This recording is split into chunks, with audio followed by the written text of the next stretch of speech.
Well, hello, my name is Anthony Migchels, and I'm really thrilled to be interviewing Michael Tellinger from South Africa today in the next 90 minutes or so. A few introductory words about myself. I'm a monetary reformer from the Netherlands. I live in Arnhem, and I'm behind the blog realcurrencies.wordpress.com, and where I discuss basically interest-free economics, both the problems that we have today with the financial system, with our current monetary system, why it works so well for the plutocracy and so badly for us, and then what kind of monetary reform programs have there been devised over the last 150 years or so, and would they be sufficient to solve the problems that we have now, and to just basically to get the conversation on a higher level.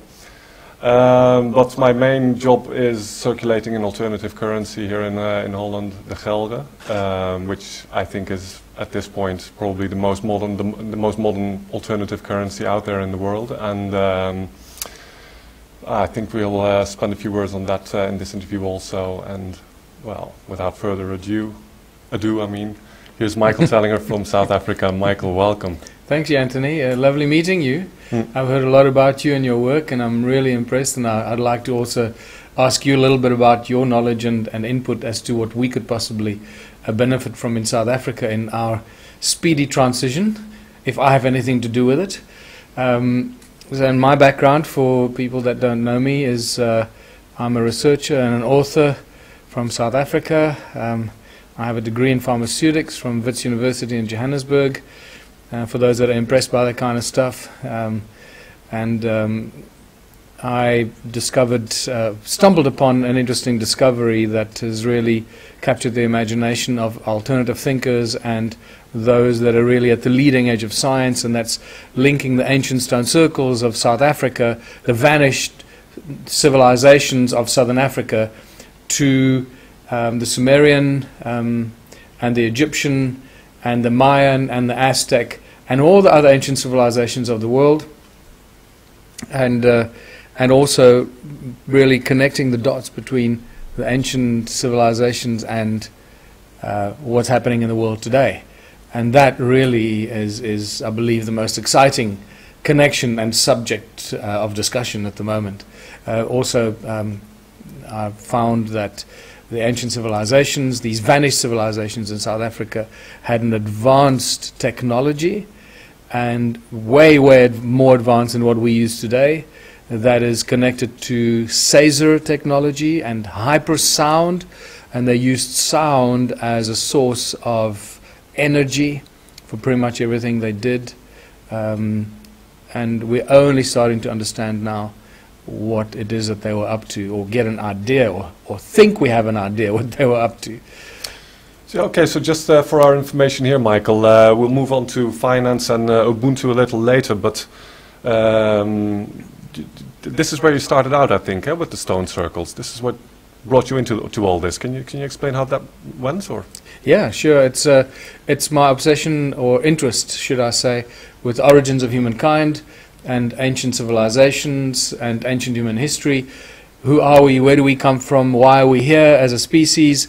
And I often say that the fact that we don't have instant answers for those three very simple questions clearly points out to the fact that we're a species with amnesia. If we don't know who we are, where we come from, and why we're here, and if we deny the folklore and the stories that have been told by ancient cultures for thousands of years, we sort of tell our children that those are just stories, they can't be true. That makes us a species with amnesia. And that started me down a path of research and discovery into origins of humankind, and reading the ancient texts and studying various religious groups and religious belief systems, and realizing that it all points to a specific point in time when humanity was suddenly created and emerged as a new species that didn't exist before. And this is all highly consistent with pretty much every ancient civilization, the knowledge that they had, and the shamanic information and shamanic knowledge that gets transferred down through the ages. And it was that in 2005, while I was writing Slave Species of God, which was my first book about the subject, that I suddenly became aware through the research that I had to do, suddenly became aware that there was a period, much longer period in human history, where money did not exist at all. Any kind of money, no form of money whatsoever. Even in the philosophy or the concept of money did not exist. And it's only in the last few thousand years that the concept of money suddenly emerged. And I realized that, hold on, there's something wrong with this equation. And I realized that there was a time in human history that money was introduced as a tool of enslavement to the human population by the priest kings, or the gods, if you can want to call them that, to the human race. And it was done for one very specific reason, for absolute control. And it was at that time, in 2005, that I started looking at a concept of a world without money and what would happen if you remove money from society. Because but before you go there, what gave you this clue that this was introduced into human society as a control mechanism? What made you see it? Well, it really came from the Sumerian texts and the translations of the Sumerian tablets. It's in the Sumerian tablets? Oh yeah, very much so. Oh. Because there was a time where there were no kingdoms on earth. And there were no kings that ruled the earth. People were just completely and utterly enslaved without any kind of hierarchy among the people themselves. The only hierarchy they seem to have been is between the people and the gods. Yeah. These are the beings, call them ETs, call them whatever you want. And this is where you have to become comfortable with coming to terms with the fact of extraterrestrial activity on planet Earth. Yeah. Because if you're not comfortable with that, all of this stuff is not going to make any sense, unfortunately. And this is where a lot of people go through mainstream education and upbringing and religious upbringing just go, oh, I can't go there. That's the problem. Mm-hmm. Mm-hmm. Yeah, and when you were also saying humanity suddenly arose, when did this happen? Well, I'm talking about humanity in the species that we call the human race. That doesn't mean to say that there weren't other beings on planet Earth at other times, millions of years ago, and possibly even billions of years ago. But again, this is an area that many people are not prepared to go. Yeah. So at the moment, all indications point to the fact that humanity arose sometime around 300,000 years ago. The genetic strand or the genetic code that is in our DNA that points to somewhere around 300,000 years. Whether it's 400,000 years or 200,000 years, but most people sort of refer to the 300,000 year mark. And was humanity always ruled by these god kings in this era? That's without a doubt, that's the situation. Yeah. Okay. And again, there's some interesting Sumerian texts that refer to this event, and they're known as the King's Lists. The Sumerian texts that are known as the King's List that actually tell you in very specific terms is of the time when the gods appointed the kings on earth from among the people that they controlled. And they gave those kings, turned them into the first priest kings, and these first priest kings were given special knowledge, special privileges. They were given knowledge of science and alchemy, and probably given some fierce weapons with which to control the rest of humanity, and given information that they then kept secret and occult and hidden from the rest of the people, with which this information they then used to oppress and control the people. And this is where you start seeing the rise of secret societies, all the occult behavior, secret rituals and all that. And the Sumerian tablets tell us very clearly that there was a very specific time in human history that this event took place. And is there also a date? Well, that's where it becomes interesting. The only reference to date that we have that we could use in some sort of way is that same King's, although two of these same King's lists that I refer to actually talk about the flood. And this is where you can start saying, okay, is this the biblical flood we're talking about? Which flood is it? Because it clearly says, and then the flood swept over. After these priest kings ruled the world and these other gods ruled the world for more than 220,000 years. Then came the flood. Then came the flood. So And this flood is also a global phenomenon. All these exactly. civilizations have these myths. Absolutely. Yeah. Every ancient culture talks about the flood. So we know that there have been great upheavals in human history that we have no idea about. The fact that the Earth's north-south pole has shifted, and I'm not talking about magnetic north, I'm talking about true north. The fact that that has shifted, it is not where it is today, not where it was in past times. That's a spectacular thought. We can't wrap our heads around that, right? So Yeah, because what could have tilted the Earth? That's the question. Then. exactly. Yeah. And it's not about the tilt of the Earth. It's not about the fact that the Earth is tilted at 23.5 degrees or whatever it is today. What I'm talking about is the axis, the north-south axis, is not where it was in the past. They are, and I'm saying this because Adam's calendar was constructed on where the north-south axis is not lying where the north-south axis is today, and this has got nothing to do with the angle of the Earth. Okay. So this, we're dealing with huge geophysical forces that either pulled the crust or shifted the crust of the Earth, but something that was so powerful that it made the north-south, the axis mundi, as it's called by the shamans. The axis mundi has moved. Yeah. Okay. When you hear about the flood nowadays, at least what I hear a lot is that it is associated with the end of the glacial area. Yeah. What's your position Well, on that? the fact that you use the word glacial is interesting because a lot of the work that I do was inspired by Zechariah Sitchin and his translations. The more I get into it, the more I realize that many of his interpretations were not necessarily accurate, and we're finding new evidence for that. But it pushed us in the right direction. He was the pioneer. Exactly. And if he had known what we know now, he would have changed his mind. Because it sounds to me like he was an open-minded kind of guy, and he went with what information he got. And interpretations can only be based on the amount of knowledge that you have. Of course, yes. Yeah. So he gave us his interpretations based on the knowledge he had. If he had the knowledge that I now contribute to this pool of information, he would have probably brought a lot of other information that he had that we are not even aware of, and been able to put a much more cohesive storyline for us. So it's a pity that he never got to see some of this, these discoveries that I've put together in Southern Africa.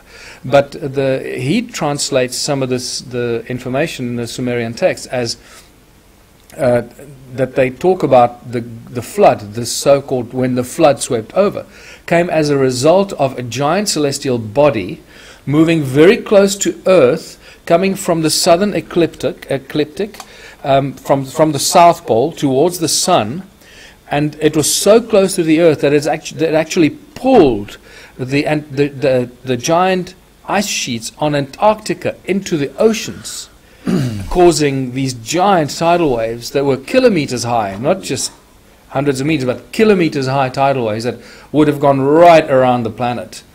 And that explains why everything is so destroyed. Well, this rings a bell because there's also the notion that even a few thousand years ago, nobody knows exactly how long ago, but that kind of time span, the firmament might have looked very different. I mean, that in the old ages they equated planets with the gods. Yes. This seems strange because nowadays if you look at the firmament you see very tiny dots, and you need to be a very good observer to even see that they move. Yes. But there are many reasons to suggest that even a few thousand years ago Venus, Mars, etc. would have been huge objects in the sky, meaning we would have been much closer to them, or they to us, and that the movements, the slow movements of the bodies in the firmament, etc., and that this would have created this idea of gods, and would have been very impressive, obviously, for people. Yeah. So this is consistent with your idea of a planet. Yeah, look, as you just described. It's not only that. I mean, if you speak to astronomers and astrophysicists that are really studying our solar system, they've been talking about, that there are more than 30 planets in our solar system, But we don't know about the other planets. They detect them, from various measurements that they believe the other planets because of strange behavior of other celestial bodies. But these other planets are not all necessarily moving in the same plane that the 9 planets or whatever they are today, described as planets. They're not in the same plane. That they're actually moving at slightly different angles to the plane of orbit of the other planets and so forth. So just like comets. Comets are a great example. That there can be huge comets in our solar system and they disappear. Yeah. They come back every few thousand years or a few hundred years or a few years and then cause havoc in our solar system and then they disappear. Indeed. Yeah. So if there's a giant planet out there that does that every few thousand years, that could cause huge havoc. Yeah, that would be Planet X then, Nemesis, or how do you call it, Nibiru? Yeah. And there's an amazing, and this only came to my attention a few weeks ago, and a Chilean astrophysicist, astronomer. He died in the late 90s. I forget his name now, but what an amazing guy! And because he speaks a different language, he's not known in the English world at all, or outside the Spanish world, right? So this guy has been around, and he made predictions about Halley's Comet, about all the major comets. I think I saw it, and he, before he died, he was very, very concerned about a giant planet that he talks about that is on its way to our solar system from deep space. And he calls it Hercobulus. And he says this giant planet that he refers to as Hercobulus is going to cause havoc in our solar system. In fact, he went as far, before he died, he went as far as saying that it will destroy our civilization completely. So here we got giant circular times, epoch, cycles, and history repeats itself. And we're possibly heading for a great extinction. And what are we going to leave behind? A few computer chips and a lot of arrogance and bank vaults full of gold, filled of fake gold and piles of money. That when future civilizations discover it, they're going to say, what the hell was going on here? Yeah, we don't seem to have much to show for us for the time being. Well, this may be a bit too negative, but... I want to just quickly come back to those same Sumerian tablets that refer to these priest kings, and when kingdom was lowered to earth from heaven, describing the time when the first priest kings were appointed from amongst humanity. This is a huge moment in modern human history as we know it today, because that's when we can start connecting the so-called popular civilizations, the Egyptians, the Sumerians, and so forth, to that period in human history. But it's also at that same time that we find Sumerian clay tablets that are the oldest forms of money that go back more than 4,000 years. And I show this in my new book, in the Ubuntu contributionism book, where I actually show you that this is actually the earliest form of money, clay tablets issued by these first priest kings, fascinating, who were the first bankers, and their banks were the temples. And from the temples, these bankers were issuing these promissory notes and bills of exchange in clay tablets. The same way our bankers, our royal bloodline bankers that are connected to those ancient royal bloodlines, same royal bloodlines still run the global financial systems today. Yeah. And the way they were issuing promissory notes, bills of exchange, and negotiable instruments, they're still doing it the same way today, except today we do it on... these basic instruments already in these clay tablets. Unbelievable. Except today we do it on paper. They used to do it in clay. Nothing has changed. Yeah. But this narrative is not even so different from, for instance, Moses receiving tablets with instructions, etc. Yes. And a little later the people worshipping the golden calf. Mm-hmm. It is more or less in the same direction. Yes. Maybe a little bit more about the stone circles. Just tell us what you have discovered about these things. Very important. It's really critical information. There can be no more doubt that these stone circles they're not living quarters or dwellings or anything like that. The most obvious reason is that they have no doors and entrances. Okay, so that automatically rules out a place of dwelling or habitation or anything like that. So there had to be something else. And what these were and still are energy generating devices using sound and frequency that comes out of planet Earth and converting that sound, that vibrational resonance, into very high electromagnetic activity, and that still exists. So we've measured it, we know it's there. So in essence, we're looking at free energy generating devices, and there are more than 10 million of them throughout southern Africa. Yeah, I've seen a presentation by you, and it's all over the place. It's so pervasive all over the country. Not even just South Africa, but southern Africa. Yeah. Where does it stop? Where is the border? Well, you look, I was introduced to these by Johann Heine in early 2007. And that's when I started looking at it, because I knew instantly it was connected to my work in Slave Species of God. And I was absolutely right. Then I took the research to different areas. But Johann told me that when he first started photographing these stone circles, because the first photographs I ever saw were the aerial shots that Johann Heine took, and then shared those with me. And I realized that he told me that these stone circles actually go beyond the Zambezi River into Zambia and even possibly Malawi and so forth. So we're dealing with South Africa, Swaziland, Lesotho, Botswana, Zimbabwe, huge in Zimbabwe, and Mozambique. It's all over southern Africa. Yeah. Huge area. And of course the place where humanity started, officially speaking anyway. Well, what is... You've got to start smiling at the coincidences, right? Yeah. Shamanic knowledge and shamanic African information that's been kept for thousands of years by African shaman talks about Adam's calendar, which was also found by Johann Heine, incidentally, in 2003. So he played a very important role in getting this information out there. Credo Mutwa made it very clear to me that Adam's calendar was known to the ancients as Inzalo Yelanga, or known in Zulu as birthplace of the sun. And what happened at this place, the birthplace of the sun, that's where, according to the African shaman, humanity was created by the gods. And then when you ask him, well, which god was it? It's very simple. That god is known as Enkai, or Enki in Sumerian.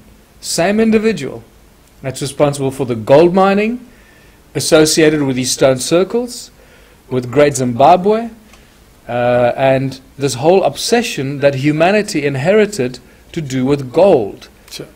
Because some people think that, because of the history books they read, all absolutely filled with rubbish and nonsense about where gold comes from and why humans are obsessed with gold. It's all just speculations. It's all untrue until you get to this point where you make the connections.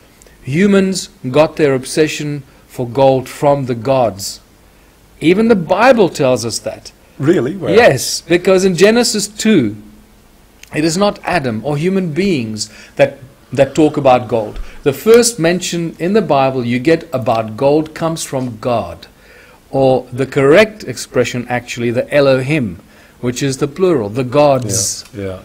And we all know that the gods in the Bible, or many of us believe, that the Elohim and the Anunnaki are actually the same group of beings. In fact, people that do a lot of work on the Anunnaki have openly stated that the Anunnaki used to call themselves the Elohim. Okay. And that's so a very direct link. Very direct link. Yeah, because in maybe for people there, later all these different words for God or gods was made the Lord or yes. So the word Elohim in the Bible, the Hebrew origin of the word, is a plural for the gods. Yeah. It's never a singular. Exactly. And then it just became, from the plural, it became God. Yeah. And that's it. And that it's like, it is such deception. It's unbelievable. Yeah. People read the Bible all their life. They study it and they have no idea what they're reading. Yeah. True. Fair enough. Yes. Okay. And you see them as energy devices. These stone circles, and you also added they basically still are. Oh yeah. If all we need to do is figure out how to convert this electromagnetic activity into energy, the usable energy. Yeah. I know there are people that know how to do that. But if you can measure it, you can transform it. Absolutely. Yeah. Yes. And we measure it in very, very high levels, and specifically the sound frequencies that are coming out of the stones. You know, it's unimaginable that you can find sound frequencies or the potential for sound in the gigahertz coming out of the stones, resonating Fascinating. at frequencies that convert to sound in the gigahertz. It's insane. You don't measure that anywhere in nature. Yeah. And then you obviously the other stone structures that we need to pay attention to, and I think in there lies a lot of information that we need to look at, and our scientists need to look at. And those are the stone circles that resemble modern day magnetrons, and magnetrons are little devices that are in laser beams, and microwaves have magnetrons to create the high frequency microwaves and so forth. And magnetrons create incredible amount of energy and used in lasers that can cut metal in the split second. And here we're sitting in South Africa with magnetrons that are 20 meters in diameter, made out of virtually pure silica. And then you start realizing that we're actually dealing with silicon-based technology in ancient times. Yeah. Going back 10 millions of years. Going back possibly millions of years. In fact, I must tell you that my most recent thoughts on this huge, what seems to be a huge energy grid in southern Africa, it was creating incredible amounts of energy we can't even imagine today. Goes back beyond the creation of humanity, and it's not just connected to the gold mining and the obsession with gold. I think it has a lot more profound effect about terraforming and going into areas that some people find a bit too far-fetched. It sounds like science fiction to them, but that's exactly what we're dealing with there. Yeah. Well, yeah. It's fascinating stuff, but I'm just going to move on because of time, not because I think we can talk for hours about this, but because I want to link back to what you were saying earlier, this fascination humanity has for gold, and I mean it is there. I mean, if you have some gold in your hand, this shiny yellow stuff, and the intensity with which it seems to shine, it touches you. I mean, I'm absolutely not a materialistic man. I own nothing, and I want to keep it that way, but I do sense it. And so you say this is inbred, or there is something. It comes from the gods, or the Elohim, because as I said in Genesis 2, when Adam was alone on earth, Eve was not even made from his rib. It's already then that God comes to him and tells him about gold, about the land of Havilah, where the land is good, the water is good, and by the way, there is gold. Yeah. So humans got their obsession for gold from the Elohim or the Anunnaki because they were mining the gold, and they created the humans as their slaves to mine the gold. And there is where all the trouble started. Right? So the obsession with human gold comes from the fact that the gold never belonged to the humans. It always belonged to the gods. And the evidence of this can be found in the references from the conquistadors when they first arrived in the Americas, and the Portuguese in Africa and Asia, where you get references when they found these native populations, and they all had huge amounts of gold. And this was fascinating to the Spaniards. Where did you get all this gold from? It's insane, man. We don't have that much gold in Europe, you know, where culture and civilization is controlled from. And when they asked them, where did you get all this gold from? They always got the same answer. The gold belongs to the gods. The gold belongs to the gods. Yeah. And that's very important to remind ourselves of that. So when those first human slaves were either granted a little bit of gold by the gods or the overlords or the landlords or whatever you want to call them, or the priest kings, where they gave somebody a little bit of gold because they were a good slave, they cherished that gold because they had something that they weren't supposed to have.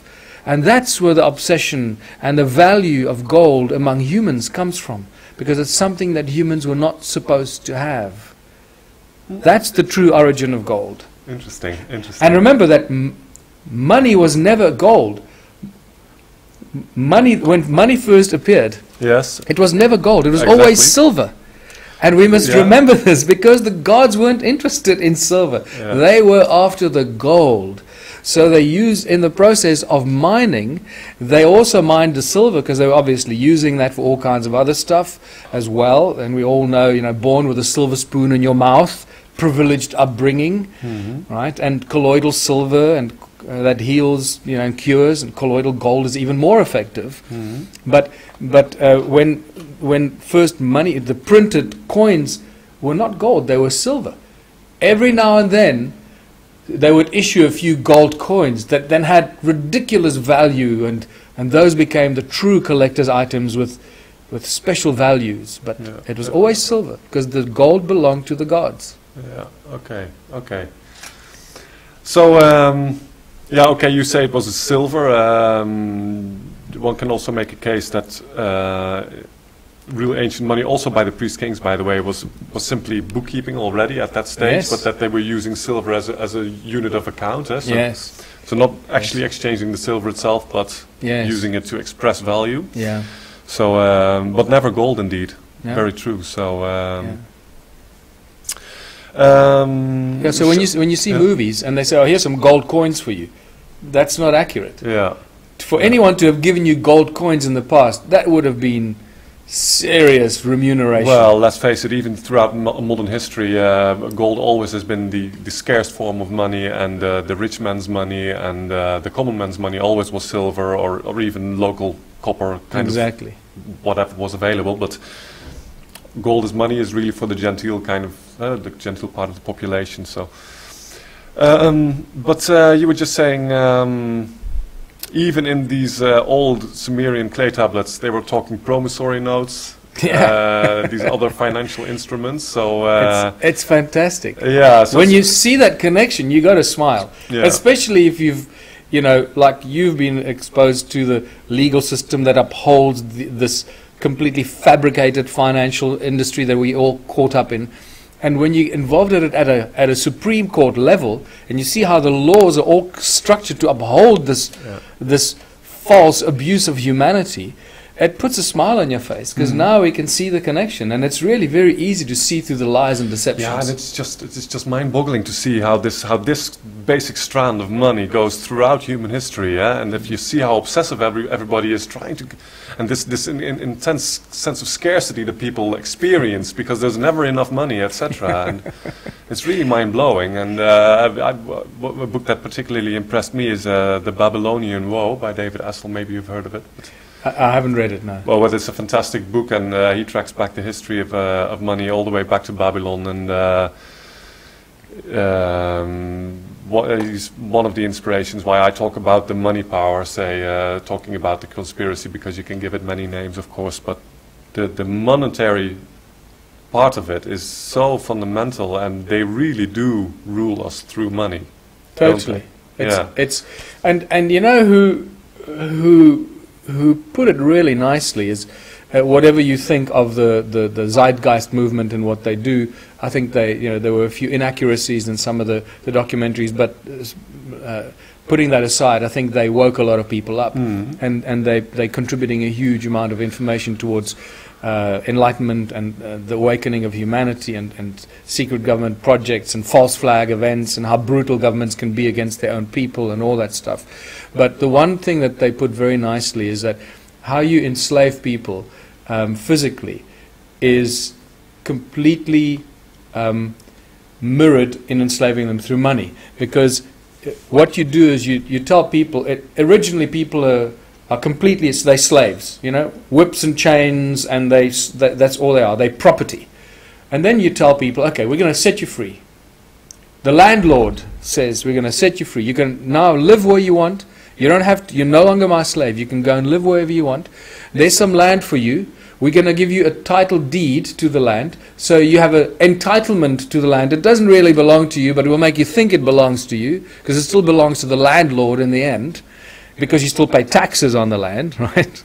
Exactly. Yeah. So we make you think that you're free by giving you a piece of land, make you think it's your land, and then we're going to charge you taxes on it. And the taxes you have to pay with money. And to get that money, you have to work for me and earn the money. So but when you enslave people physically, you have to provide housing and shelter, you have to provide clothing, and you have to provide food.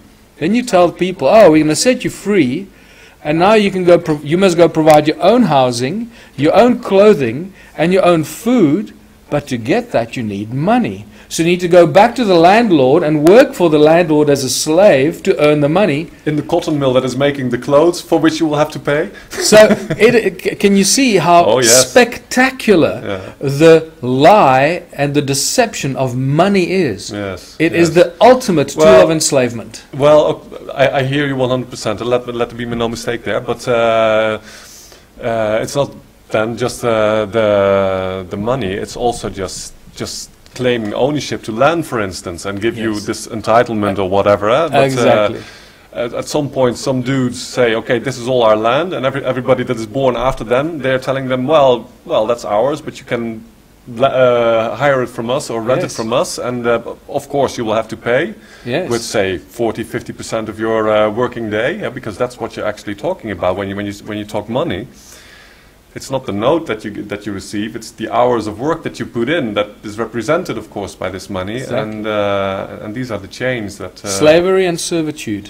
But is it then the money or what we buy with money? You know, I think we need to just go back a few steps. You said a few things that are important here. It's like the people in the beginning all laid claim to this land. Well, those people are these first priest kings that I mentioned in the Sumerian texts. Most definitely. And the only way they could lay claim to the land is because they had weapons of mass destruction in ancient times. And they had fierce weapons with which they could subdue the masses. I mean, how could you, as one individual, tell all the other people, this is now my land, and you're going to have to pay me money, and if you don't do as I say, I'm going to punish you. If you have no tools or weapons with which to punish the people on your own, the people are going to look at you and say, screw you. You know, we're going to carry on living on our land. You can carry on living over there. Leave us alone.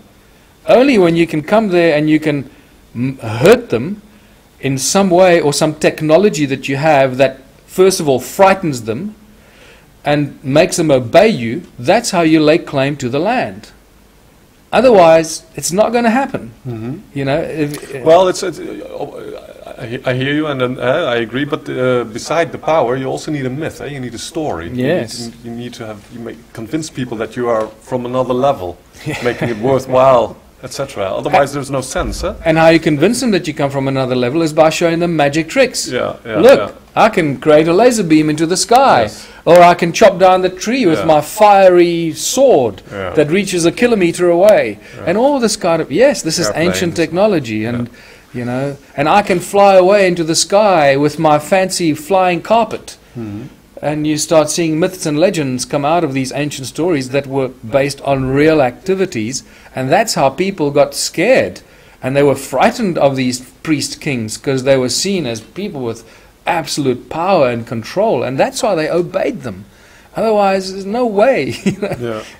I often in my presentations make the statement, well, you live in a community, and everybody is equal or whatever, and you're getting on with your lives, and tomorrow morning I get up and I get up at our community town meeting. I say, listen, everybody, it's been fantastic living in this community. I love you all dearly, but I've decided that as of tomorrow, I'm going to be the king. And all this land now belongs to me, and you're going to have to work for me and pay me taxes to live on this land because I've laid claim to this land. What are those people going to say to you? They're going to say, screw you. Yeah, obviously. And when they say screw you, you're going to either say, okay, well, that was just an idea, or you're going to say, well, I'm going to mess you up. You're going to say, well, here's a thing that I'm going to convince you with to do as I say. And that's where the playing field shifts. Well, another thing that might have impressed the people is that there are clear indications that these gods were also much bigger than we were. Oh yeah, yeah. So Oh look, and that's story. And then the whole thing of giants and the Nephilim in the Bible. I mean, remember that in the Bible, it's not just the Nephilim. It's the Anakim. It's the Nephilim. it's the Rephaim, it's the Zamzumim, it's the bigger Gibberim, it's the Emim. It's all these weird beings that were giants. They refer to as titanic races of beings that we know nothing about. Yeah. The only ones we know a little bit about are the Nephilim, who were giants, and they came and they took the daughters of man and had children with them. Yeah, bastards. What? Yeah. Okay. I really want to move on now to today, because this is laying the groundwork actually for obviously what are we going to do about it, because that's what really matters, of course. Yes. And you in South Africa, you do many things. One of your key activities, I think, is litigation against banking and perhaps government in South Africa. Yeah. Can you tell me a little bit about? Our litigation or my personal legal action against the banks started in 2010, and I knew absolutely nothing. I just heard at that stage. I started about 2 years prior to that. I started hearing this philosophy of sovereign man and sovereignty, and that you're born free on the land, and then you, from the moment you take your first breath, you're enslaved, just like you said. Those before us laid claim to the land, and now everybody is born, and from the first breath we take to the last breath we breathe out, we are enslaved to those who make the rules and the laws. You're 100,000 in debt by the time you get born. So. Now, when you are born, and that applies to every single living, breathing human being, when you are born, you come into this world. You didn't agree to anything. You didn't sign any contracts. Nothing. You didn't agree to work or to pay taxes or none of this stuff. And yet you're forced to do that all your life. Clearly there's something wrong with that equation. Mm-hmm. And for some people that are still struggling with this, they need to look deep inside their hearts and minds and think about this and realize how enslaved and manipulated they have been to believe that the lives they lead are normal. Yeah. They are as abnormal as you could possibly get. So my litigation started when I realized this thing called sovereignty. And my friend Scott Kundal, actually, who then went on to litigate with me and started the New Economics Rights Alliance, who is now involved with the Ubuntu Party with me in South Africa, we started, he actually just said to me, just send the bank a note saying, asking them for the original contract. And I thought, that's a good idea. I'll just do that. Little did I know what I was letting myself into. But it was a fantastic time in my life. Because and this was 2010? 2010. Yeah. It was really a fantastic time because it forced me to go and find out for myself. And based on the response I got from the bank, with the first email that I got back, I knew that something was wrong here. Oh, what happened? Well, they just said they're not obliged to send me any documentation. I went, what? And then I asked them for a bill. I sent them an email saying I want to settle the whole amount for my home loan. Please, can you send me a bill for the outstanding amount? They said, no, we can't send you a bill. It's because it's a complicated calculation, and you must first come into the branch of the bank and give us an undertaking that you want to settle this. And I said, no. First, send me a bill, what I owe you for this house, so I know what I'm in for, and then I'll make up a check and I'll come and settle it. No, they refused to show me the original documents, the original contract. They refused to give me a settlement amount. And this carried on, and this obviously, being a proud individual, I immediately knew this is a huge scam, and there's a lot more to it than first meets the eye, and that was my introduction to informing myself, learning about the Bills of Exchange Act in South Africa that we get from the British Bills of Exchange Act of 1882, I think. It's just obviously it's exactly the same original document, and I think in Holland you got something very similar, and they just skew it for the needs that they have in Southern Africa.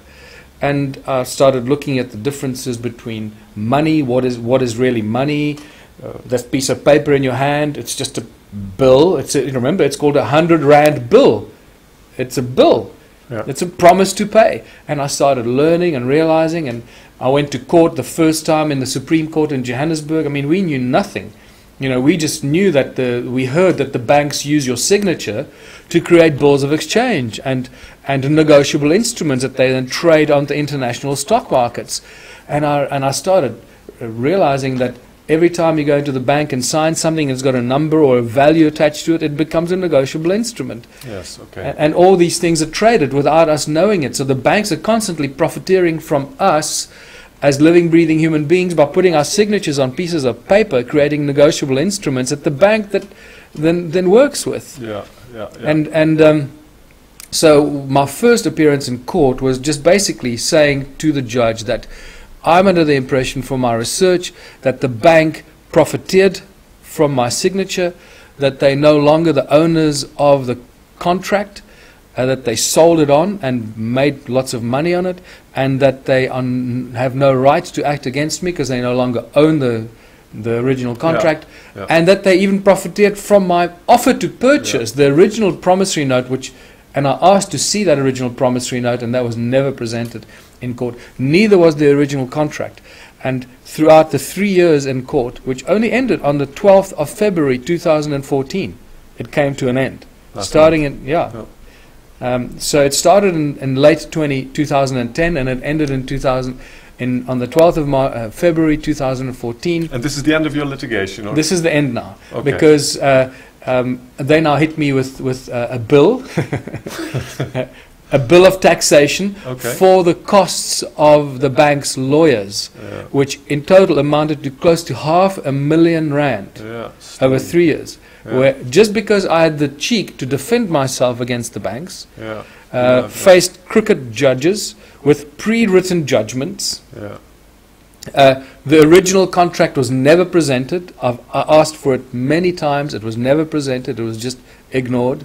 The bank's lawyers and advocates. Yeah, that's so stunning, because I just want to make note here, because you know, every time you go to a judge, mostly the institutions will say, well, contract is contract. But they're not even showing the contract. That's in right. this case, so well, show the contract. Yeah. And there was an interesting moment in the very first time I was in court, but I was so green, I didn't pick up on it. You see, if I had to go back in there now, this would not happen again. And this is why I believe that they've accepted my promissory notes. As you know, I've paid the bank with close to R500,000 with 3 separate promissory notes. My promissory notes that I made and delivered to the lawyers of the bank, and they've been accepted. No word. The first promissory note I gave them on the 11th of June 2013. So it's many months have gone by. And the last one I gave them the same day on the 12th of February 2014 for 280,000 rand. That's why they accepted those, and they don't want to go back into court, because, you know, I'm a lot wiser now than I was then. We're running in the elections. The Ubuntu party is getting a lot of media exposure. This is not a good time to bring this to the media's attention and bring it back to court, because they will get really bad press. Yeah, and it's, I think what I noticed, because what you are doing in South Africa is clearly a part of a global trend. People are taking the banks to court and it's really fascinating to see, because everybody has got his own perspective and way of going about it. So I try to keep track of all the strategies out there. And I just want to quickly tell you, because I got sidetracked there. The first time we were in court, prior to me going to court, I drew up what we call an acceptance for value, right? You know, there's acceptance for value. I created a bill of exchange out of their bill to me, according to the bills of exchange, and I delivered it to them in full and final settlement, and I had proof of delivery. So as far as I was concerned, I had settled the outstanding amount. They acknowledged receiving the bill of exchange in court, but then they completely ignored it and fobbed it off. They didn't even present the bill. They were reading the accompanying letter, trying to confuse the judge and the people that this was the bill of exchange. And I said, no, hold on. They're confusing the issue. That's the accompanying letter. The bill of exchange is gone. They've got my bill of exchange. They've kept it. And I want it back, because it's close to R1,000,000, and either they're going to credit my account for the amount on the bill of exchange, or I want my bill back. It's my bill. The judge at that stage turned at the lawyers and said, where's the bill? They said, well, we don't have it here. And then the judge looked at me and he said, well, if the bill isn't here, we can't talk about it. Now that was an open door for me to say, thank you very much. If the original contract isn't here, we can't talk about it. Yeah, well, it seems so clear, actually. But I was too green. I didn't know enough, you know. But even green or not, but as you have been saying, I mean, it's so blatant. They will force you to show the bill, Absolutely. but they will not show the bank to show the contract. No. And even if you point it out to them. Yes. Well, I did. I said, well, where's the contract? And then they said, well, the contract is in our office. You can come and inspect it there. Yeah. But I didn't know that it had to be present at that stage. Yeah. All I had to do is to say, well, it's not supposed to be in your office, it's supposed to be here. Yeah. So on that note, I request that the court dismisses this case. Yeah. The contract is not here. They claim it's in their office. It should be here. There can be no hearing. Yeah. And that the judge would have been forced to close it, because then that's obviously blatant that they're manipulating the situation. Well, forced. I mean, you were explaining earlier that Yeah. at the end of the case, the judge all of this immediately after the hearing ended, immediately started reading a prepared statement. Yes. So, However, I must tell you this, that because of all this action, I know for a fact that many people have benefited from the information we've shared. absolutely. Thousands and thousands Yeah. of people have benefited. Yeah. And I know from at least 2 people that went into court and used my argument saying, where's the contract? Yeah. And immediately, the moment they said, without the wet ink contract, not a certified Exactly, copy, that's the very important. original wet ink contract, and some people present a certified copy and they think it's fine, and it's not fine. It's not acceptable. It has to be the original wet ink contract.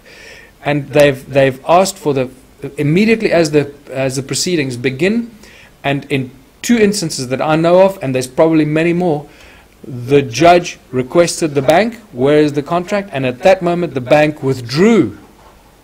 Well, it's what in the United States, because I was going to link this to the international scene here, because people are taking the banks to court all over the place, and in the United States you have the MERS issue, MERS.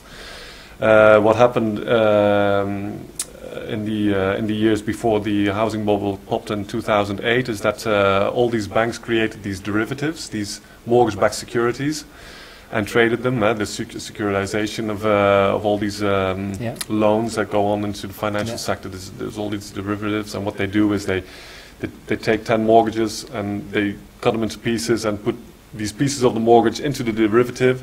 But then the direct link between the bank and you as the borrower, if that is a good word, is broken. It's broken. Because the derivative is not the original contract. And No.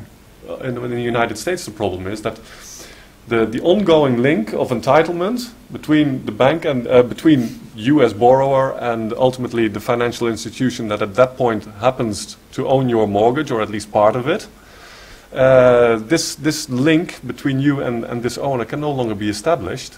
And in the United States you have all sorts of people that have won cases on this notion. Yes.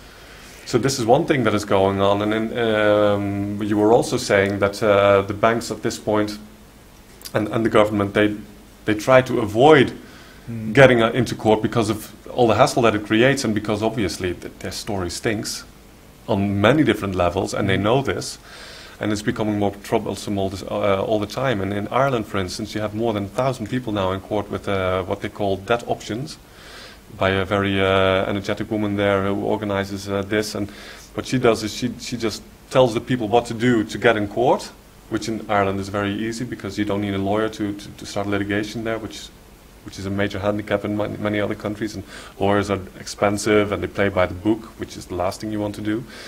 But in Ireland you can create your own case, and the point is that she has 1,000 people in court now, and that's a lot for Ireland. It's a very small country. Exactly. And the banks are not reacting. Oh, wow. And the people are not paying for the time that they are awaiting the reply of the bank. And some of them have been waiting for years now. Oh, and the banks are not coming to court because they don't know what to say. Yeah, I think it's we're getting to the stage of critical mass now. Absolutely. I think it's becoming obvious. Look, our situation in South Africa is now being highlighted by the coming elections, because the Ubuntu party has become a reality in 2010, became a registered party, and is now contesting in the elections on the 7th of May. And can you tell us a little bit about your prognosis? What kind of perspective do you see for the party? Well, I believe we're going to get at least one seat. We need 45,000 votes for one seat in Parliament. That's all it takes to inject the virus into the system. The virus of consciousness. I'm not talking about negative stuff here. I'm talking about positive energy. Okay, just for those that might get the wrong impression here. So we went into, or I created the political party out of the Ubuntu Liberation Movement as a political platform to be able to make certain statements that would normally get me into jail. So now, as a political party, I can make statements that are my promise to the people. And my promise to the people is we'll close down the Reserve Bank, we'll replace it with a People's Bank, that issues money for the people, by people, tax-free and interest-free, with a minute little bit of handling fee. Exactly, that's the way forward. And stimulate all the industry. I'm not talking about banking. I'm not talking about mining industry, because that's destroying our country. But I'm talking about stimulating all activities that support human abundance, abundance of life for the people of South Africa. Create public works projects that are funded by the people, for the people. You create virtually 100% employment overnight. So you destroy the crime wave in South Africa because it's all about poverty. People are hungry, they're starving. They break into cars and homes to get things, to sell them so they can earn money, so they can buy food.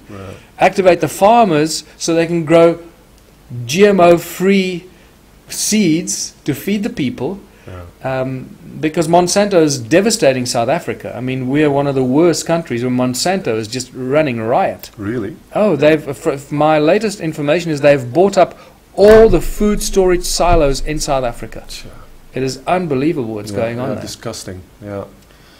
So the Ubuntu Party's promise is completely contrary to all the other parties. But I want to expand a little bit, elaborate a little bit on this, because it's very clear then that monetary reform is really at the heart of your program. Absolutely, it is. It's all about monetary reform and making people understand some of the things we spoke about here, the origins of money, why it's so screwed up, why it's so controlled. Because only when people understand who's really behind the control of money, that they realize why we can't solve the problems we have today with the tools that created the problem.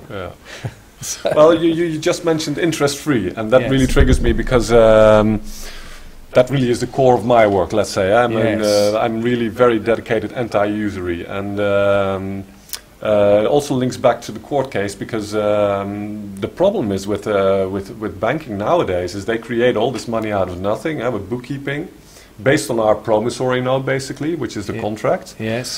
And then next you start paying off this loan plus interest, and people I just want to get this on camera here, because most people don't even realize what kind of huge cost this involves. Because if you have a 200,000 euro mortgage, which would be fairly normal here in Holland, say, for a house, over the next 30 years you will be paying 300,000 euros in interest on top of the 200,000 principal.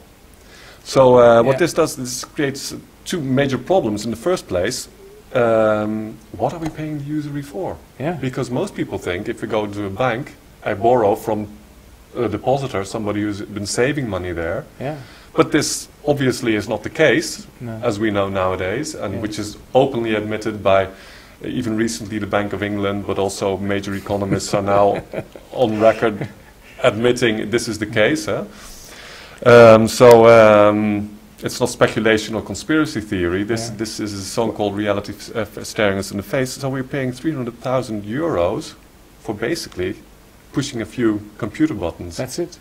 Well, incidentally, what you said there is exactly what the advocates of the bank admitted in my court case. They admitted that they created the money out of thin air. That they didn't have the money when they loaned it to me.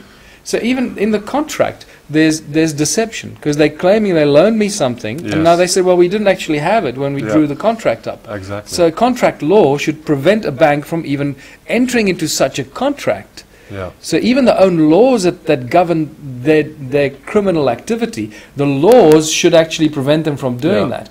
But they're so blatant and arrogant now, and the judges are paid so well by these bankers, that that they just completely ignore those arguments. Well, I think that that's one of that's really very encouraging nowadays. That maybe even a few years ago, only a few years ago, going into a court.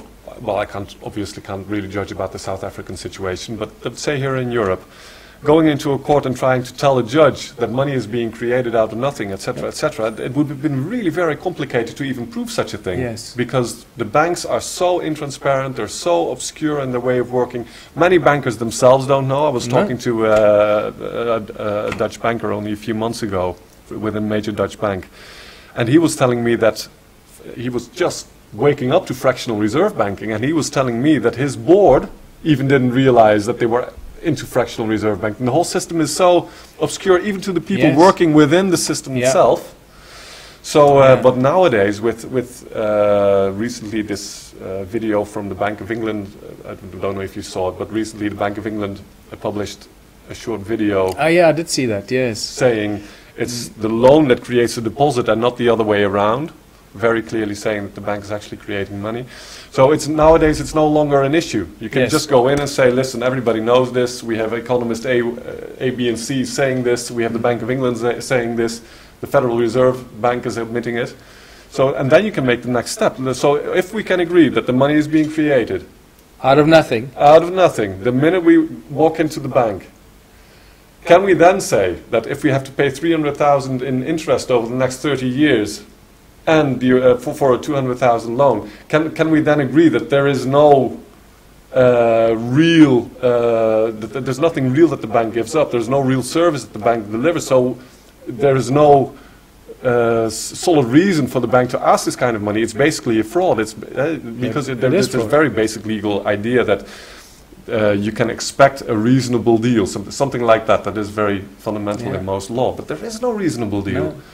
There's an interesting word you just used there, fraud. Now, and this is a crime. Fraud is a huge crime, obviously, that people go to jail for life sometimes, right? Ordinary people, but not banks. And now in South Africa, the whole securitization thing is a spectacular deception, because there we have these companies called SPV, special purpose vehicles, and special purpose companies, and special purpose something else.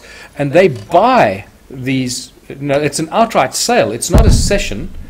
It's a sale from the bank to the SPV. The SPV takes complete ownership of this mortgage loan, and so the bank has no more right.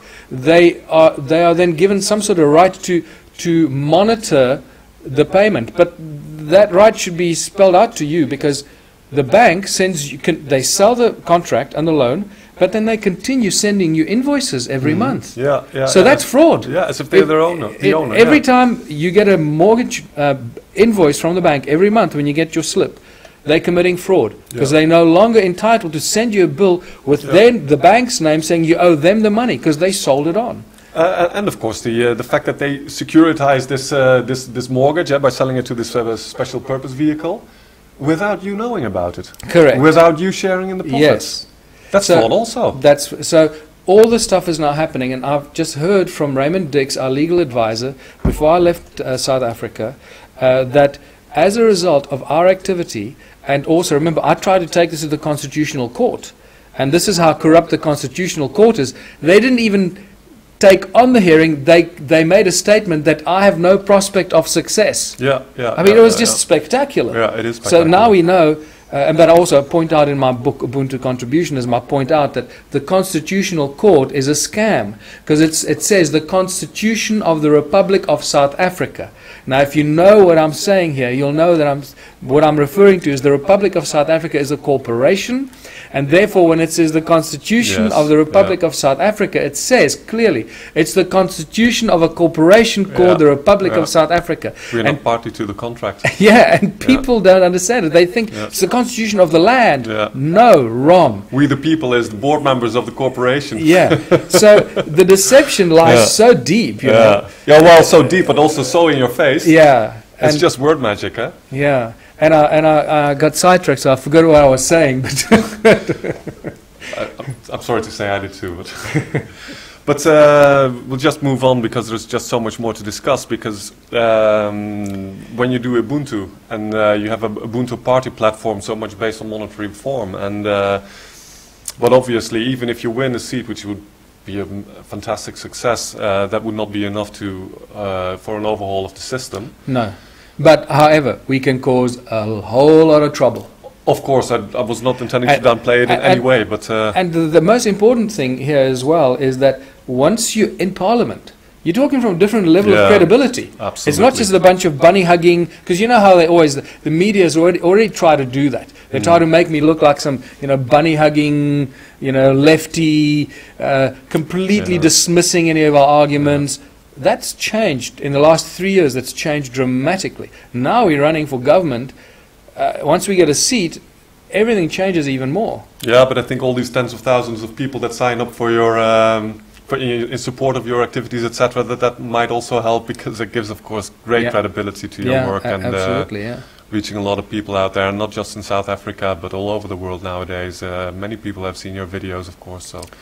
Well, hopefully what we do in South Africa now with the Ubuntu Party, running for government, that it'll give other countries. I know that the United Kingdom has got elections in 2015. I heard the other day, I hope it's accurate, that we set up Ubuntu parties in as many countries as we possibly can, and then use the experience we've gained here and the credibility, and show people that it can be done. That's assuming we're going to get in. That other countries can then also start Ubuntu party and get 1 or 2 seats in Parliament. Before you know, we've got an Ubuntu party with the same global universal consciousness, promoting true human values and sovereignty of the living, breathing human beings in every country of the world, creating a trans-border, trans-Illuminati, trans-New World Order global movement of consciousness that starts to shake the entire tree.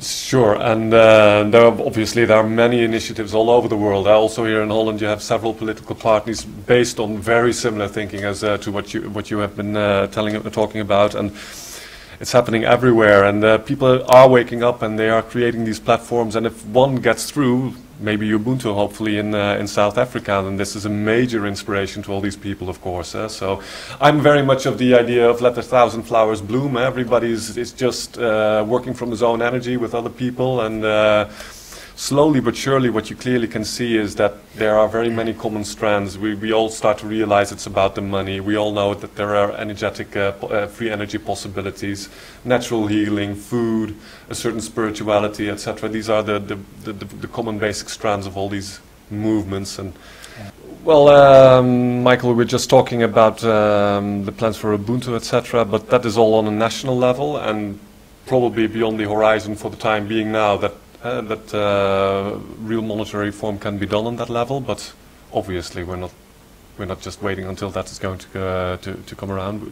We're doing it right now. Yeah, well, I wanted to ask you, I've heard about your alternative currency here in Holland, and I'm really excited to learn about that, because it's not easy, and I think I'd like to draw a distinction between what you mentioned earlier to me is a difference between issuing an alternative currency and calling it the legal tender of a country, because if you try and replace the legal tender, that's fraud. Yeah. You go to jail for life, or some countries will hang you for that. Yeah, definitely. Yeah. So I think it's important to draw the distinction between proposing and presenting an alternative currency, and to what extent you then have to go to make that the legal tender.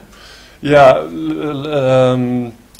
The question arose: is it illegal to make a new currency, to create alternative currencies? And basically, it's not. Obviously, the laws are not the same everywhere, all over the world. But my experience is that they are pretty similar, at least between the United States and Europe. And I think the former dominions also, South Africa and the other white former colonies of the British Empire. But there are a few things that you need to keep in mind.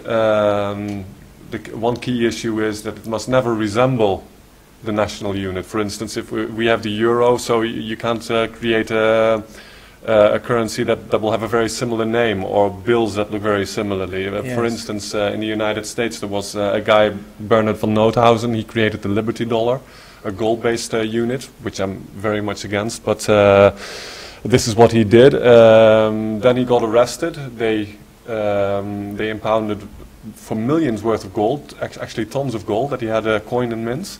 The FBI just took it and he's still trying to get it back. But they tossed him into jail and brought him before a court, which declared him guilty. Wow. He's now on the streets, and it doesn't look like he will be serving much time. But they were sending him a big message, and not only him, but everybody. But it was not because he created a unit; it was because it was called a dollar. So it creates this problematic. You must make very sure that nobody can mistake your unit for the national currency. Okay. That's a key. So let's use your example, because now I've heard a lot about, or I've heard a little bit about what you've done here in Holland with an alternative currency, and I'm really excited to learn a lot more about that, to see how we could possibly implement something like that in South Africa, issuing an alternative currency for the people, by the people, without actually calling it what we shouldn't be calling it, but by choice of the people, making it become the currency of choice. And you know, once the people have spoken, it's going to be very difficult to make them stop using something if it permeates the fabric of society. Absolutely, and creating alternative currencies also is a great communication. It just says, look, we can create new money. We can create money with different rules. It doesn't have to favor the rich. It can also favor the many.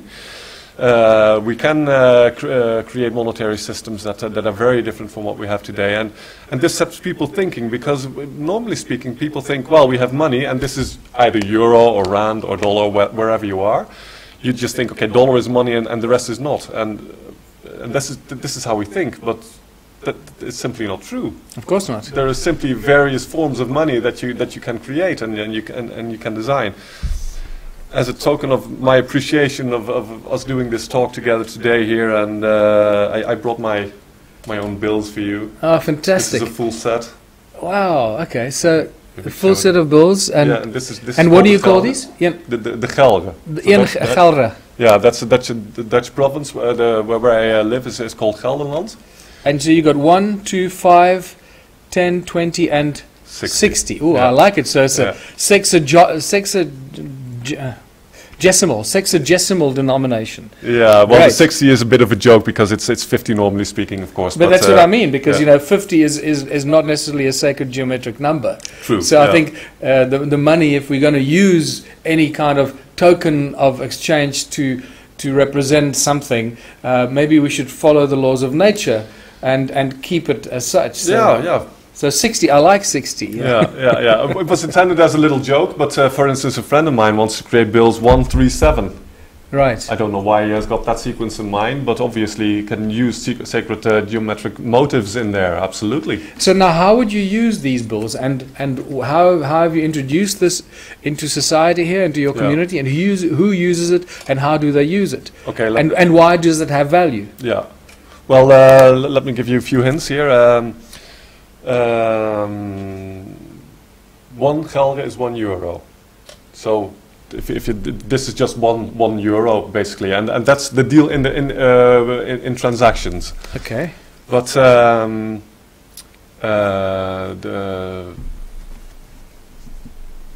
a lot to say about this. So let me see where I shall head up. But there are basically two ways that you can create alternative currencies. Two very basic monetary architectures. Either you go what I would call euro backing or rand backing or dollar backing. You would simply sell one of these notes in exchange for a euro, and you would give a little discount to make it attractive. So you would sell them for 95 cents, for instance, and this would give you 95 cents to back your note with. And also gives you the possibility of converting it back to euro for a rate of 95 cents. And this 95 cents creates both an incentive to buy them and start paying with them, because 1 gelre is €1 in the shop. And it also creates an incentive for the storekeeper or the businessman who takes them to spend them instead of exchanging them back to euro, because that's what you want. You want your note to keep circulating within your community.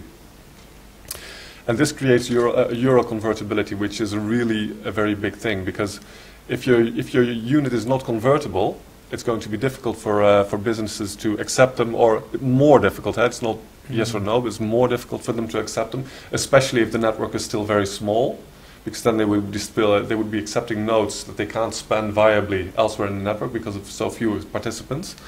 But also in very big networks, for instance, a network like in Switzerland where you have the WEER, which has 60,000 businesses participating, turning over billions per year. What you have is that some of these businesses are so successful getting an income in WEER that they get too much of it, more than they can actually viably spend. So they have to restrict accepting it because they cannot convert to other units. So this is a great boon if you can create convertibility. However, the problem is that if you need to get 95 cents for every geld or whatever kind of note that you're putting into circulation, you cannot print more of your money than you have euros at your disposal. And this is a big problem, because one of the key issues with money is that it's scarce. It's too scarce. There's too little money in circulation to get everything done. Yeah. So you import money scarcity from the euro system if you go with euro backing. Another problem is that you cannot do interest-free credit. And because you cannot lend out more than you have, and euros, these are interest-based, so you cannot go to a bank and get a few 100,000 euros, because you will be paying 5% per year for that, and then lend them out interest-free to your participants. It's impossible. Yeah. So, and this is the second architecture then of money. You can create money by bookkeeping, where you can have interest-free credit simply by double-entry bookkeeping, as the banks do. Exactly. But instead of slapping 5% interest on somebody who's got the bad luck of having a minus in front of his name, you just say, we'll do with service and handling fees that are actually cost-based to keep the operation running, and not this plunder mechanism that is now what we have with usury. So double-entry bookkeeping, debit and credit, and this automatically gives interest-free credit, but you have no euros in the bank backing your unit, so there's no convertibility. So now you've implemented this and you're doing this here, and do you see this going on for a long time, or is this just a short little thing to show people that it's possible? Let me link this all together. Let me tie this all together, because these are the two monetary architectures: euro backing or interest-free credit-based. And what is so special about the gelde is that it's the first unit in the world that is interest-free credit-based, and it's still convertible to euro. Oh, now how did you manage that? By creating an online bourse, a sort of exchange, where people can sell their excessive gelde for a maximum of 95 cents. So if you have a business, you have some turnover, maybe 5,000 gelde, you want to spend 2,500 in the network, and the other 2,500 you can simply sell on the exchange, and because every gelde is worth €1 in the shop, so if you sell them for 90 cents, for instance, or 93 cents, then the discount is already 7 to 10%, and this creates structural demand for your unit.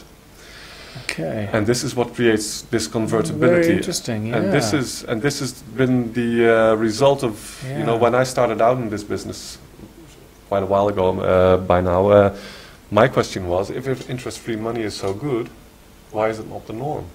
Yeah. And of course we can say it's the money power that is restricting monetary alternatives, etc., etc. But it's also because we simply do not have the architectures yet to create this full-blown currency that can actually really compete with the banking units. That's very interesting. I really like that, Anthony. It's a very interesting alternative that can be implemented very quickly.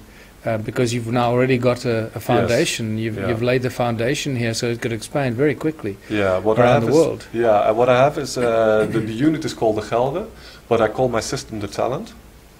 And it's the talent is also an old biblical. Exactly. Yeah. So how many talents do you have? Exactly. So.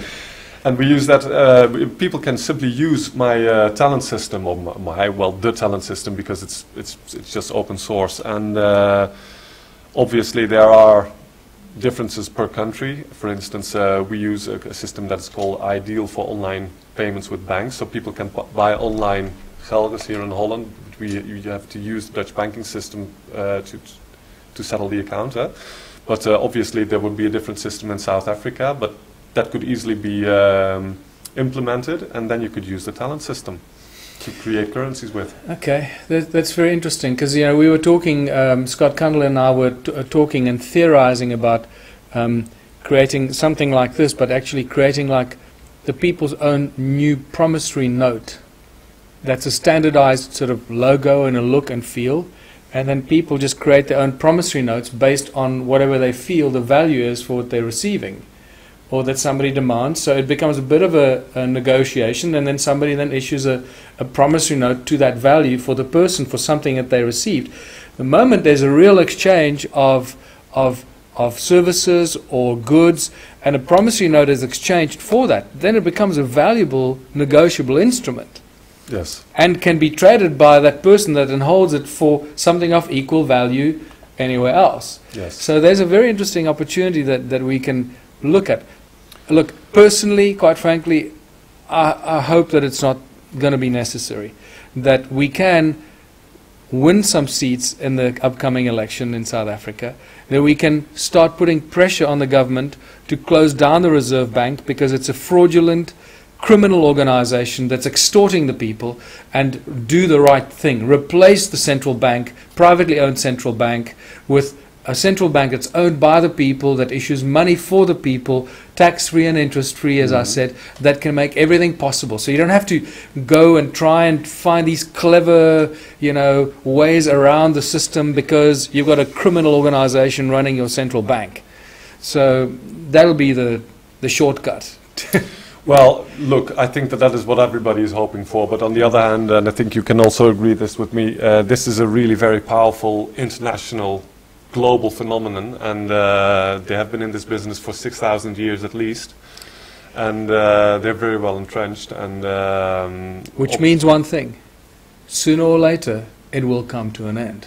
Most assuredly so. Yeah. All I'm saying is that this is a war that they are bringing to our doorstep on every thinkable level. Yeah.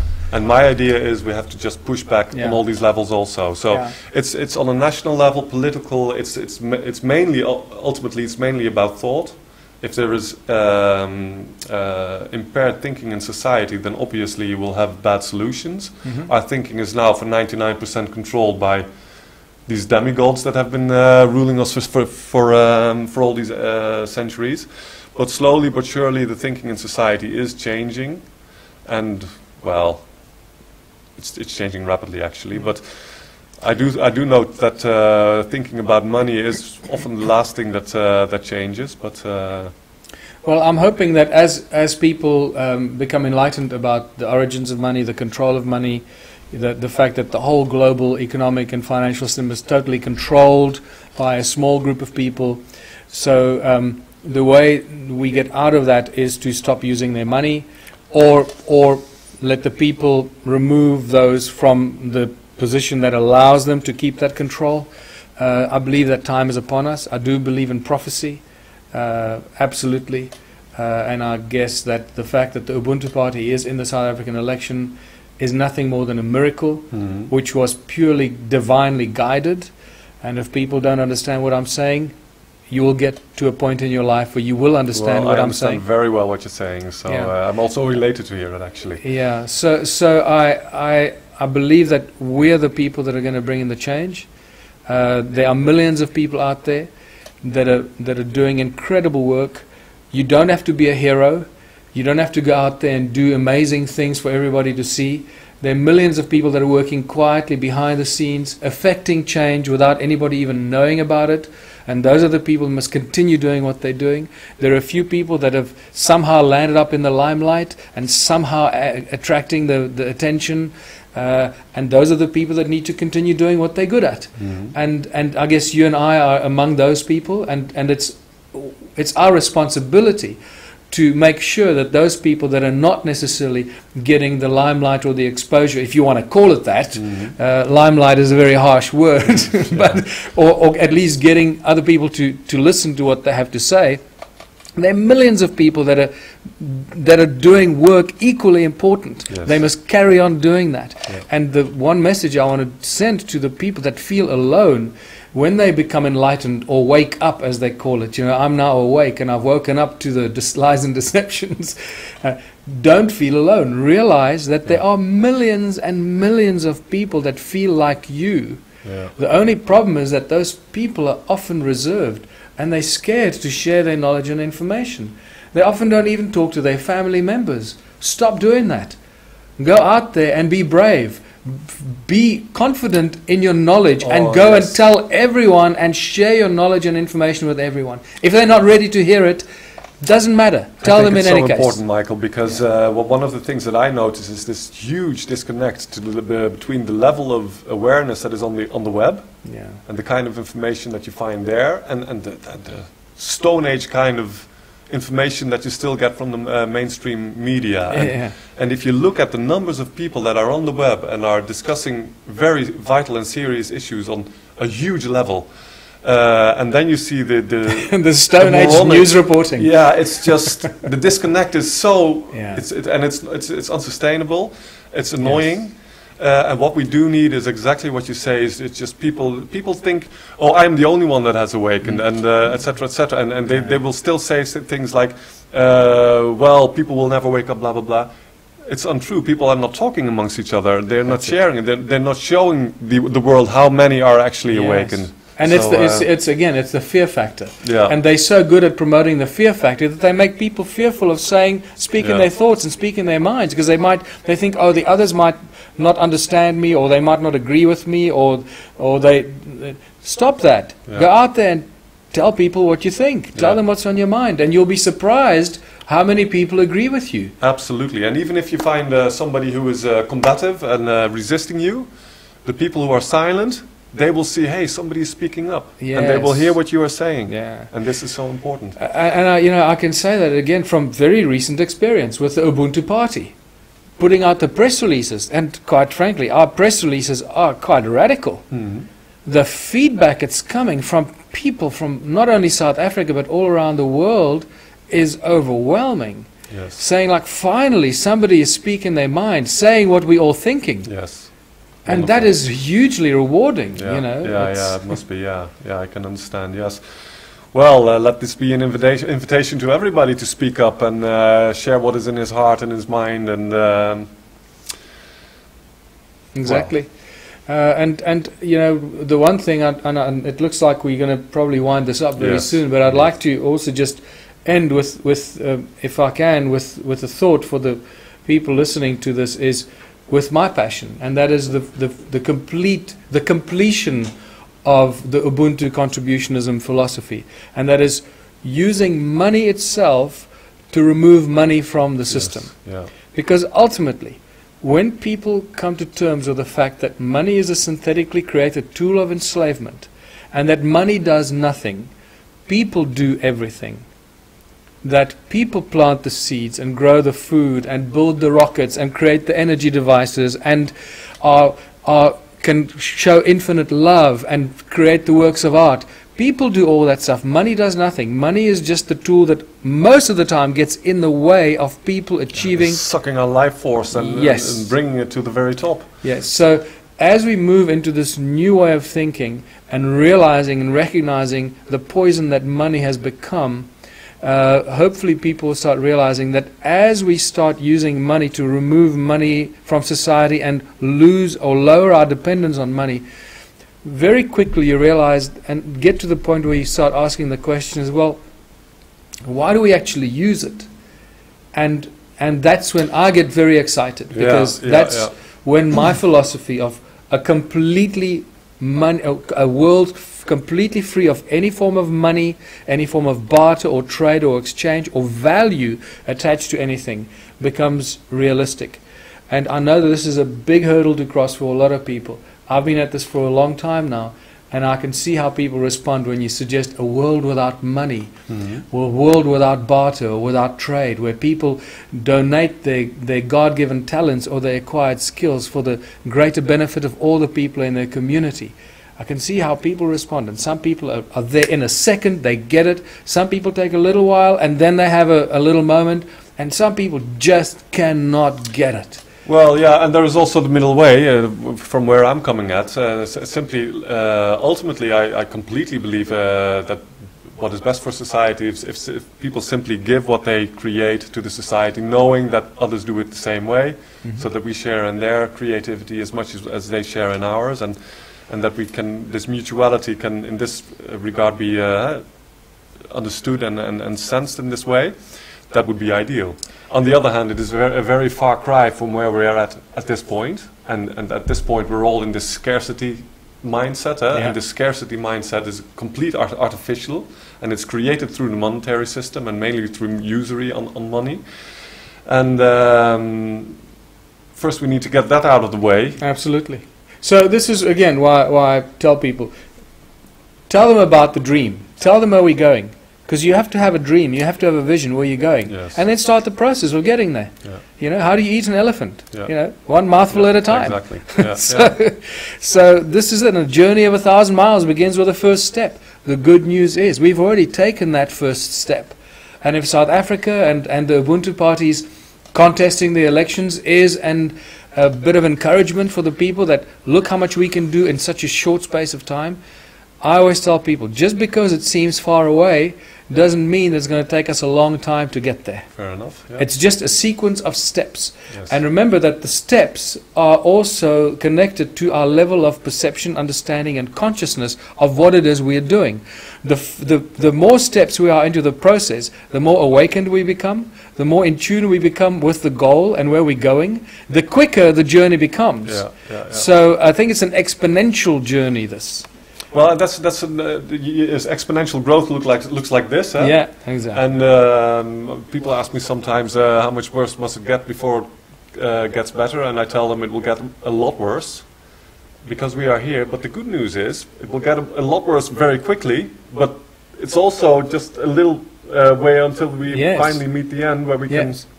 And I think what can be seen, why I think you're spot on, and I believe we really are in the end times as far as the money systems and the control of the global banking bloodlines, because that's really what they are.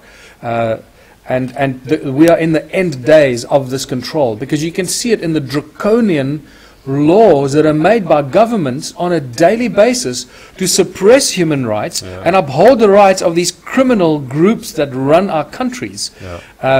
Claiming to be our governments and claiming to be the central banks that have some sort of authority.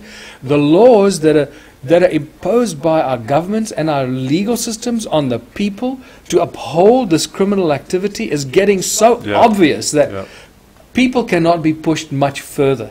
I think they've pushed people as pretty much as far as they can be pushed. So by doing that and by imposing this draconian control, they're actually starting the dissolution of their own control and their own demise. And we're right at that tipping point edge right now. They can't control the mind anymore. Yeah. So the slavery must become with whips and balls again, and that's not going to work anymore. No. So. And I'd like to just also say that the philosophy of a moneyless society and a world without money does not mean a world without order, or without control, or without laws that govern societies. In fact, it means exactly the opposite. Absolute freedom requires absolute control, but control based on natural law, human law, where people control their own environment, are in charge and in control of their own decisions that are made in their own communities on a daily basis, so that they can solve problems instantly and not have a hierarchical legal system that tells them what they can think and can't think, and prevent them from even getting justice because they don't have enough money. So a world without money creates the most ordered society where everything gets sorted for the greatest outcome of not only individuals but the community as a whole. So I call it a self-correcting system. You cannot screw it up, because it always corrects itself for the best possible outcome of community and individual. And that requires total control of the people of the community to achieve this outcome. So when I talk about a world without money, where people contribute their gifts, sometimes people get the wrong impression. Oh, well, we'll just run around and do what we want. No. yes, you'll have that freedom, but it's within an agreed structure, how you contribute your God-given talents towards the community so that all the others can benefit from it. And it's not just an expression of your own ego that runs off at a tangent and does things that is completely tangent to the community. We were talking about how humanity was created as a slave race, and this is so deeply ingrained in people because they really believe that they need to be pushed around, shoved around, enslaved to banks to get up in the morning and make a living. And that's what we call work. Make a living. Exactly. Instead of I'm alive. trying to express something that is of real importance to us, our love for each other, our love for beauty, our innate calling, etc., etc., and that this creative process should be the work of the future instead of slaving away for some stupid banker or. And that's it. You hit the nerve end there. Creative process. Often one of the frequently asked questions, and I've fizzled them down to about 13 most frequently asked questions, and I like that number 13 because it's a sacred geometry number, and they are really, out of thousands, hundreds of thousands of questions I've fielded from people around the world for the last 10 years while developing this philosophy. It comes down to 13 the most frequently asked questions. Isn't that spectacular? Mm-hmm. Because all the other questions are somehow connected to these first 13. With those 13 questions, we solve all the problems within our own communities. Us, we, the people. No one else does it from outside. We solve them ourselves. It's simple, it's very obvious, and it is so exciting that when people see this, you can visibly see them get excited. Now, one of the frequently asked questions is, oh, human nature will never allow this to happen because people are greedy and people are this and people are that.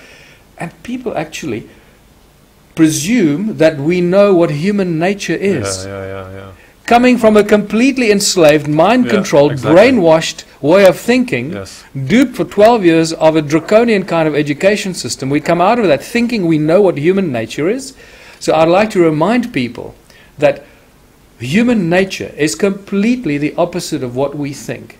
The first primary objective of every living, breathing human being, from the moment they are born until it gets beaten out of them, is to create. We are creative creatures. We are, after all, the product of the great creation. All we want to do as living, breathing human beings is to create.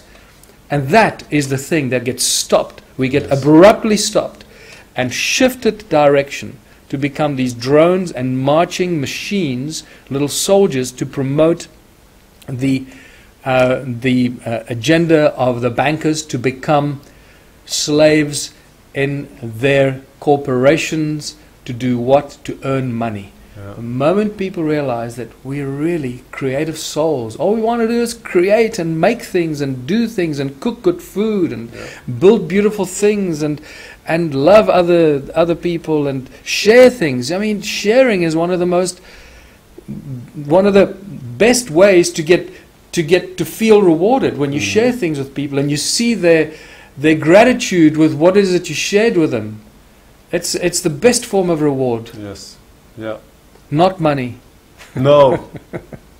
Well, I think that's a wonderful way to wrap this up, Michael, for the time being anyway, because that's really what it all comes down to, and talks about who we are from the heart, and that's what our system obviously should express. Yeah. So, well, I thank you for this time shared with me, and wonderful chat we had. I hope that it shed some light on this issue, diverse issue for many people around the world. Me too, and I really enjoyed this chat myself also. So thanks a lot. Thanks very much, Michael.